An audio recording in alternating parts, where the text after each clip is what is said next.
Hi friends, പുതിയൊരു വീഡിയോയിലേക്ക് എല്ലാവർക്കും സ്വാഗതം. രാഹുലിന്റെ കാര്യത്തിൽ ഗോകുലിന് നല്ല സംശയം വരികയാണ്. അങ്ങനെ രാഹുലിനെ പിന്തുടർന്നുകൊണ്ട് ഗോകുലും ഫ്രണ്ടും കൂടി ബൈക്കിൽ വരികയാണ് കേട്ടോ. എന്നിട്ട് രാഹുൽ എവിടേക്കാണ് പോകുന്നത് എന്ന് ഗോകുല് പിന്തുടർന്നുകൊണ്ട് നോക്കുകയാണ്. അങ്ങനെ രാഹുൽ നേരെ ചെല്ലുന്നത് ഒപ്പം വർക്ക് ചെയ്യുന്ന ഡോക്ടറുടെ അടുത്തേക്കാണെന്നുള്ള കാര്യം മനസ്സിലാവുകയാണ്. എന്നിട്ട് ഗോകുലിന്റെ ഫ്രണ്ടിനോട് പറയുകയാണ്, എനിക്കറിയാമായിരുന്നു അവൻ ഇവിടേക്ക് തന്നെയാണ് വരിക എന്നുള്ളത്. അവന് ഇവളുമായിട്ട് എന്തോ ഒരു ചുറ്റിക്കളിയുണ്ട്, അതെനിക്ക് ഉറപ്പാണ്. ഇത് എനിക്ക് സംശയം തുടങ്ങിയിട്ട് കുറച്ച് ദിവസമായി എന്നൊക്കെ പറയുമ്പോൾ ആ ഫ്രണ്ട് പറയുകയാണ്, അങ്ങനെയല്ലടാ, വെറുതെ സംശയിക്കുകയാണ്. രാഹുലും ആ ഡോക്ടർ പെണ്ണും തമ്മിൽ ഒരു ഫ്രണ്ട്ഷിപ്പ് മാത്രമാണ് ഉണ്ടാവുക.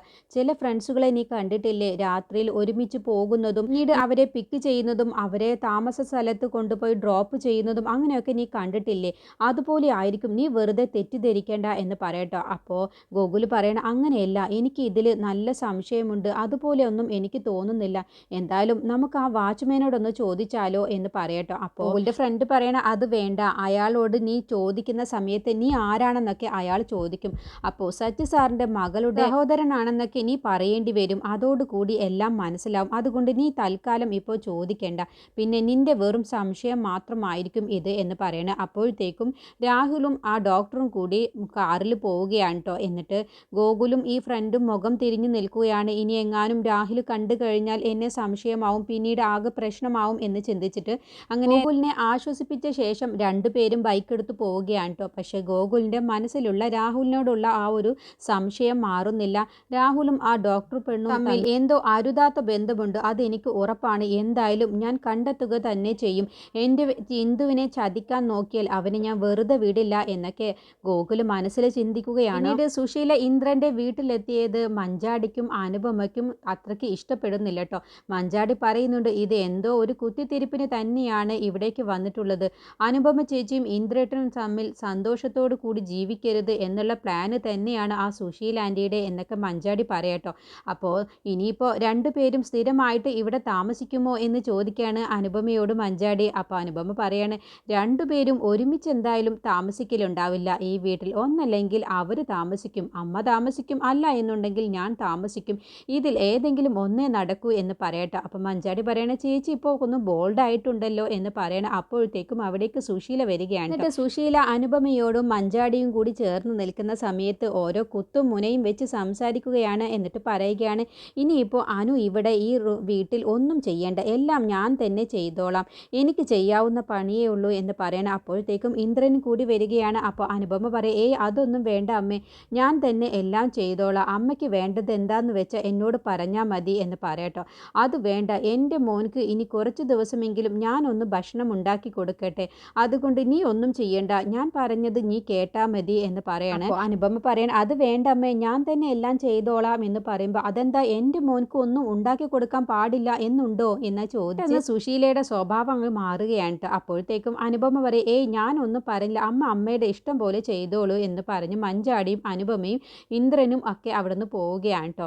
അങ്ങനെ സുശീല മനസ്സിൽ ചിന്തിക്കുകയാണ്, ഞാൻ എന്തിനാണ് ഇവിടേക്ക് വന്നത് എന്ന് നീ വൈകാതെ തന്നെ മനസ്സിലാക്കും, നിന്നെയും ഇന്ദ്രനെയും അടിച്ച് പിരിപ്പിക്കുക തന്നെ ഞാൻ ചെയ്യുമെന്നൊക്കെ സുശീല മനസ്സിൽ കച്ചകെട്ടി തീരുമാനിച്ച് പറയുകയാണ്. ഇതൊന്നും അറിയാതെ മാഷും രഘുവും കൂടി ഇന്ദ്രനെയും അനുപമയെയും കണ്ട് മഞ്ചാടിയോടും കൂടി ഗോകുലിന്റെ കാര്യം സംസാരിക്കാലോ എന്ന് കരുതി രാവിലെ തന്നെ വരികയാണ് കേട്ടോ. അപ്പോൾ ഇന്ദ്രൻ അവരെ കാണുന്ന സമയത്ത് സന്തോഷത്തോടു കൂടി അനുപമയെ വിളിക്കുകയാണ്, അച്ഛനും രഘുവും വന്നിട്ടുണ്ട് എന്ന് പറഞ്ഞ്. അപ്പോൾ മഞ്ചാടി കൂടി അവിടേക്ക് വരികയാണ് കേട്ടോ. എന്നിട്ട് എന്താ അച്ഛൻ രാവിലെ തന്നെ എന്ന് ചോദിക്കുകയാണ് ഇന്ദ്രൻ. ഒരു വിശേഷമുണ്ട്, അത് പറയാൻ തന്നെ വേണ്ടിയിട്ടാണ്, മഞ്ചാടി പോകുന്നതിൻ്റെ മുന്നേ ഇതിനെക്കുറിച്ച് പറയണം, അതിന് വേണ്ടിയിട്ടാണ് വന്നത് എന്ന് പറയാട്ടോ. അപ്പോൾ തന്നെ മഞ്ചാടിക്ക് കാര്യം മനസ്സിലാകുന്നുണ്ട്.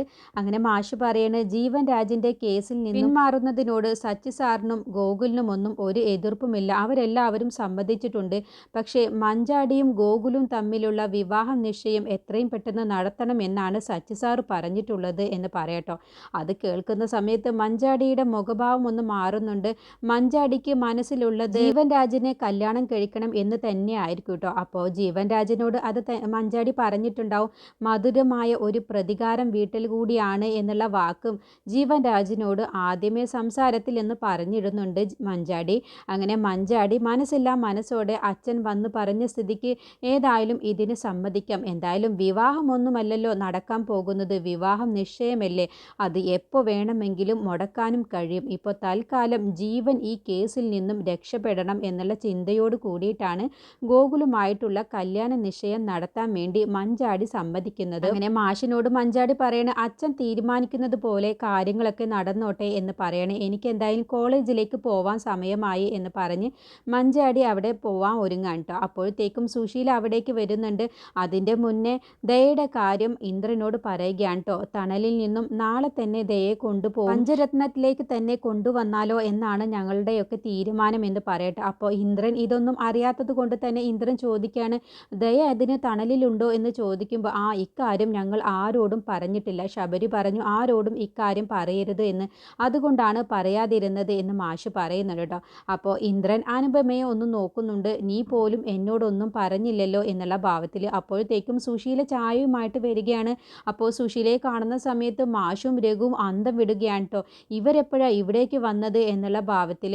അപ്പോൾ സുശീല പറയണ, മാഷേ ഞാൻ ഇവിടെ വന്നത് എപ്പോഴാണെന്നുള്ളത് ഇന്ദ്രൻ പറയും എന്ന് പറയട്ടോ. അങ്ങനെ ഇന്ദ്രൻ പറയണ, അമ്മ ഇന്ന് രാവിലെയാണ് ഇവിടേക്ക് വന്നത്, ഞാനില്ലാതെ അമ്മയ്ക്ക് ജീവിക്കാൻ കഴിയില്ല, അപ്പോൾ പിന്നെ അമ്മ ഇവിടെ നിന്നോട്ടെ എന്ന് കരുതി എന്ന് പറയട്ടോ. അപ്പോൾ മാഷും രഘുവും പരസ്പരം നോക്കുന്നുണ്ട്.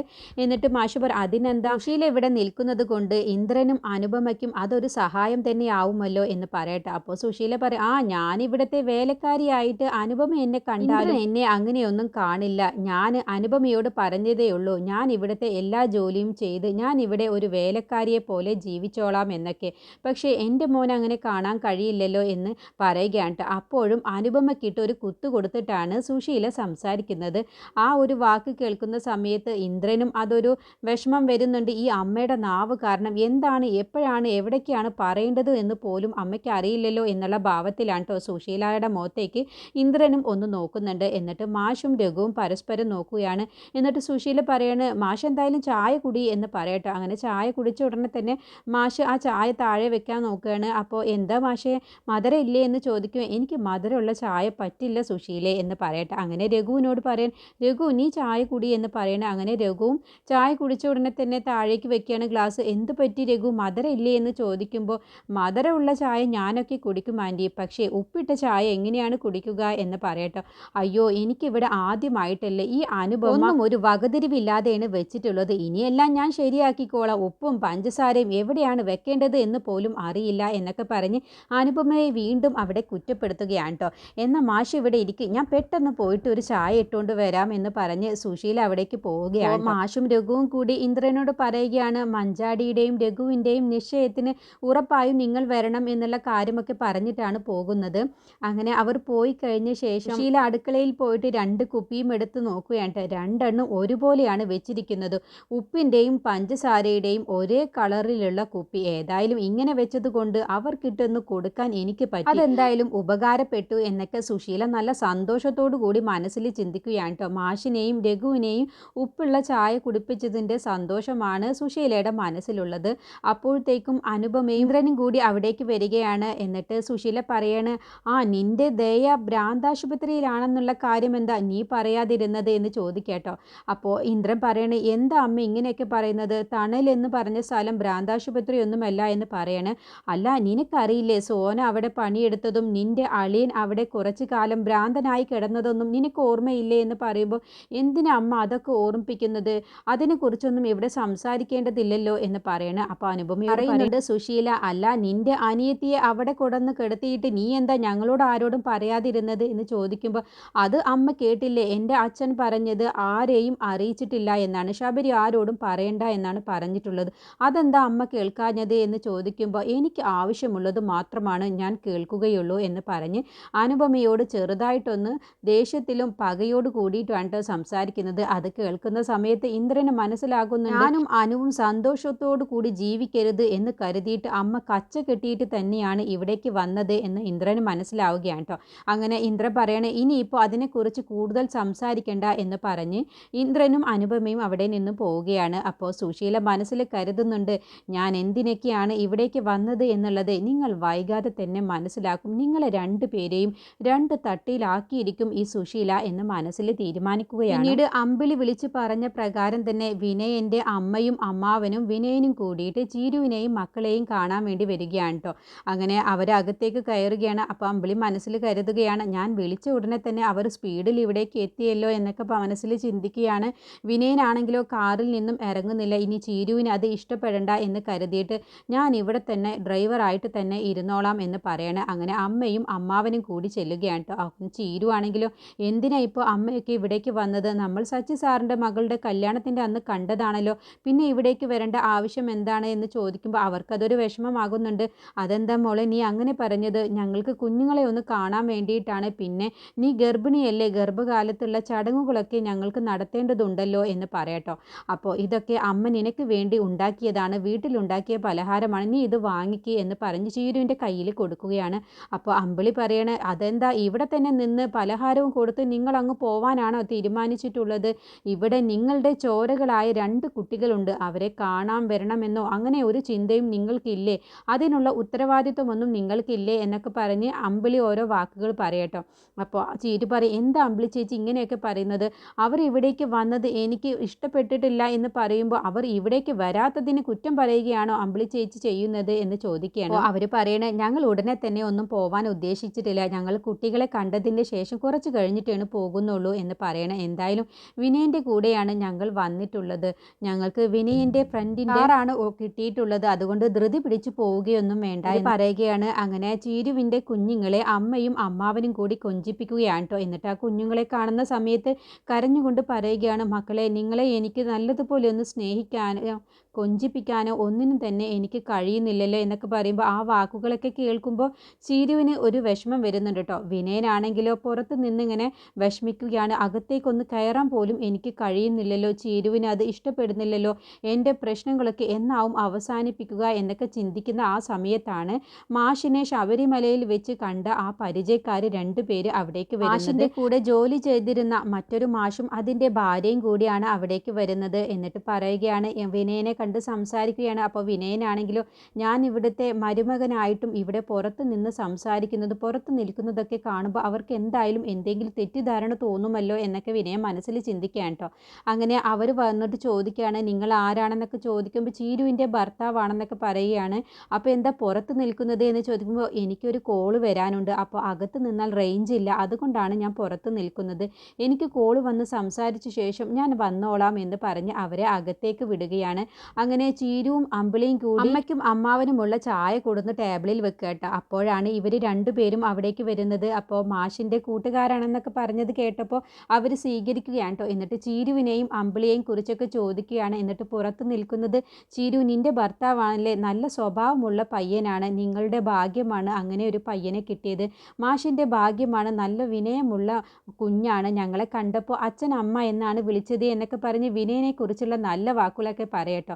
അത് കേൾക്കുമ്പോൾ ചീരുവിന് ദേഷ്യം പിടിക്കുകയാണ്. അയാളുടെ യഥാർത്ഥ സ്വഭാവം എന്താണെന്നുള്ളതും അയാൾ ഒരു മൃഗമാണെന്നുള്ളതും എനിക്കല്ലേ അറിയാവൂ എന്നൊക്കെ മനസ്സിൽ ചിന്തിക്കുകയാണ്. പിന്നീട് ശബരിയുടെ അച്ഛനോടും അനിതയോടും കൂടി ധനൻ വന്ന് പറയുകയാണ്, ദയെ നാളെ ഡിസ്ചാർജ് ആക്കും, ശബരി ഇവിടേക്ക് കൊണ്ടുവരണം എന്നാണ് പറഞ്ഞിട്ടുള്ളത്, അവൾക്കാണെങ്കിലോ ഇപ്പോഴും നോർമലായിട്ടൊന്നും ഇല്ല എന്ന് പറയുമ്പോൾ അനിത പറയാണ്, നമ്മുടെ ഉണ്ണിക്കുട്ടൻ്റെ അമ്മയല്ലേ, ശബരിയുടെ ഭാര്യയല്ലേ, നമുക്ക് നോക്കാം ദയെ, നല്ലതുപോലെ തന്നെ പൊന്നുപോലെ തന്നെ പഴയ ദയയാക്കി നമുക്ക് തിരിച്ചെടുക്കണം എന്നൊക്കെ അനിത നല്ല നല്ല വാക്കുകളൊക്കെ ശബരിയുടെ അച്ഛനോട് പറയുകയാണ്. അടുത്ത എപ്പിസോഡിൽ വിനയനും അമ്മയും അമ്മാവനും കൂടി തിരിച്ചു പോവുകയാണ്. അങ്ങനെ പോകുന്ന സമയത്ത് വിനയൻ്റെ അമ്മ പറയുകയാണ്, ചീരുവിൻ്റെ സ്വഭാവത്തിൽ ഒരുപാട് വ്യത്യാസം വന്നിട്ടുണ്ട്, വൈകാതെ തന്നെ നീയും ചീരുവും കുഞ്ഞുങ്ങളും ഒന്നിക്കുമെന്ന് എൻ്റെ മനസ്സ് പറയുന്നു, അവളുടെ സ്വഭാവത്തിൽ നല്ല വ്യത്യാസമുണ്ട്, അതിനു വേണ്ടിയിട്ടാണ് നീ ഇനി ആഗ്രഹിക്കേണ്ടത് എന്നുള്ള കാര്യമൊക്കെ പറഞ്ഞ് ഉപദേശിക്കുകയാണ് കേട്ടോ വിനയനെ. പിന്നീട് സുശീലയാണെങ്കിലോ മഞ്ചാടിയുടെ റൂമിൽ കയറിയിട്ട് അവിടെ ഉറങ്ങുകയാണ്. അപ്പോൾ മഞ്ചാടിയുടെ ബുക്കുകളൊക്കെ അങ്ങ് നിലത്തേക്ക് ഇട്ടിട്ടുണ്ടാവും. അങ്ങനെ മഞ്ചാടി ക്ലാസ് കഴിഞ്ഞ് വീട്ടിലേക്ക് തിരിച്ചെത്തുന്ന സമയത്ത് മഞ്ചാടി റൂം തുറന്ന് നോക്കുമ്പോൾ സുശീല അവിടെ കിടക്കുന്നത് കാണുകയാണ്. അങ്ങനെ ബുക്കെല്ലാം നിലത്തേക്ക് വലിച്ചിട്ടത് കാണുകയാണ് കേട്ടോ. അപ്പോൾ മഞ്ചാടി ദേഷ്യത്തോടു കൂടി സുശീലയോട് ഇനി സംസാരിക്കുകയാണ്. അങ്ങനെ സുശീല അവിടെ പ്രശ്നമുണ്ടാക്കാൻ വേണ്ടി ഒരുങ്ങുകയാണ് കേട്ടോ. അങ്ങനെ സുശീല ഹർഷയെ കാണാൻ വേണ്ടി പോകുന്നുണ്ട്. എന്നിട്ട് ഹർഷ ഉപദേശങ്ങളൊക്കെ കൊടുക്കുന്നുണ്ട്. അവിടെ ചെന്നിട്ട് ഇന്ദ്രൻ്റെ മനസമാധാനം കളയണം. എന്നിട്ട് അനുപമയും ഇന്ദ്രനും ഒരിക്കലും അടുക്കാൻ പറ്റാത്ത വിധത്തിൽ അവർ രണ്ടുപേരും പിരിയണം. അതാണ് ഇനി സുശീല ആൻറ്റി ചെയ്യേണ്ടത്. അവർക്ക് പിന്നെ ഒരിക്കലും ഒന്നിച്ച് ജീവിക്കാൻ ഇനി തോന്നരുത്. അത്രയ്ക്കധികം പ്രശ്നങ്ങളാണ് ഇനി സുശീല ആൻറ്റി അവിടെ ഉണ്ടാക്കേണ്ടത്. അതോടുകൂടി അനുപമയെ ഇന്ദ്രൻ വെറുത്തോളും. പിന്നെ ഒരിക്കലും അനുപമയുമായിട്ട് ജീവിക്കാൻ ഇന്ദ്രന് തോന്നരുത് എന്നുള്ള കാര്യമൊക്കെ ഉപദേശിച്ചു കൊടുക്കുകയാണ്.